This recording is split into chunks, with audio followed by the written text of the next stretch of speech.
Nothing stays the same. Nothing.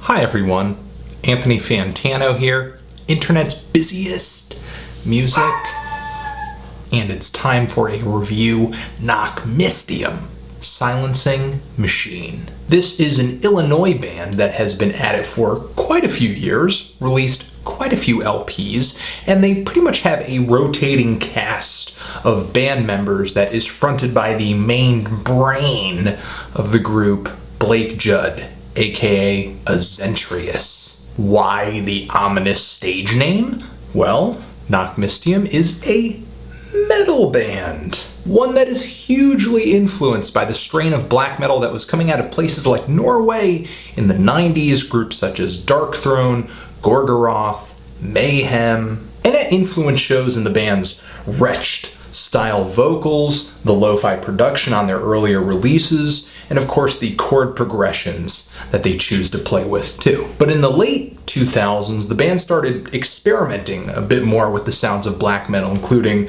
instrumentation that was not exactly considered kosher for this style, like saxophone. In their records, they have even incorporated elements of industrial music, psychedelic rock too, and the band's creative approach has been met with much positivity from fans and critics alike, especially when it comes to the band's 2006 LP, Instinct Decay. And the band kind of continues to define themselves with their less than cult approach, with subsequent albums, which they have named in volumes such as Black Meddle Part 1 and 2.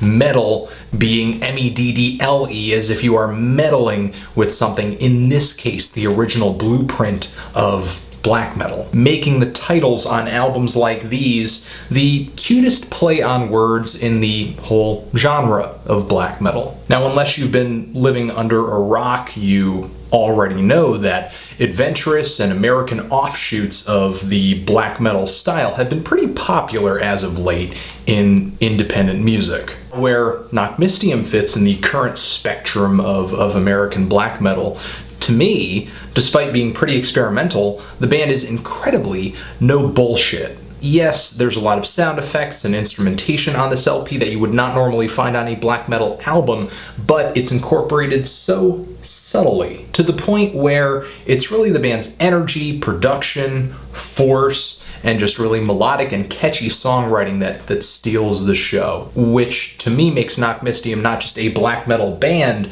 but a band that just writes really solid songs under a black metal guise. For example, the harmonized guitar solos and just the really massive, epic, and emotional riffs on the end of Lepers of Destitution would sound great finishing off a rock song of any breed. And the changes the band makes to the track over the course of its 8 minutes really justifies that length, and I love the really robotic vocal effects that are on that track as well. Seems like something that would not work on paper in this style of metal, but hearing it firsthand, it works. And black metal or not, no matter what way you slice it, the song Borrowed Hope and Broken Dreams, extremely catchy song. A really dark and moody track that skips on the blast beats and instead emphasizes these really melodic guitar leads, some tortured chords, and a zany synthesizer that feels kind of weird but doesn't really take away from the overall attitude of the song. Tracks like I Wait in Hell,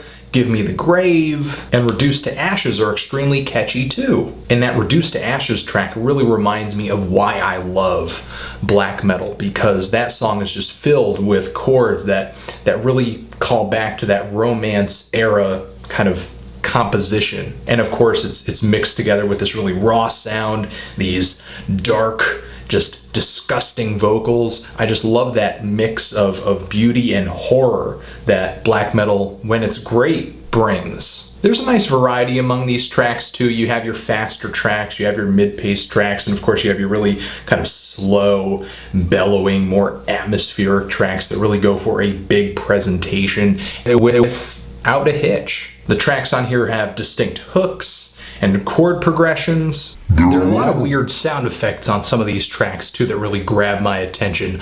A lot like the title track that has these panning effects on the drums that really give, just a unique flavor to the song. There are some tracks that stand out for their instrumentation, like the closer, which I think has a glockenspiel on it. There's just a very pretty twinkly melody on that track that I like a lot.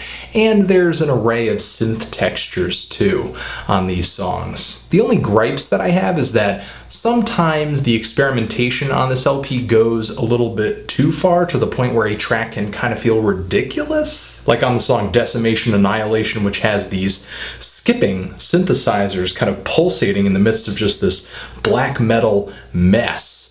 And the drum beat would feel maybe much more at home behind a polka song. The track kind of hits me as being a little distracting, but I'm going to be revisiting this LP because I think it's great, and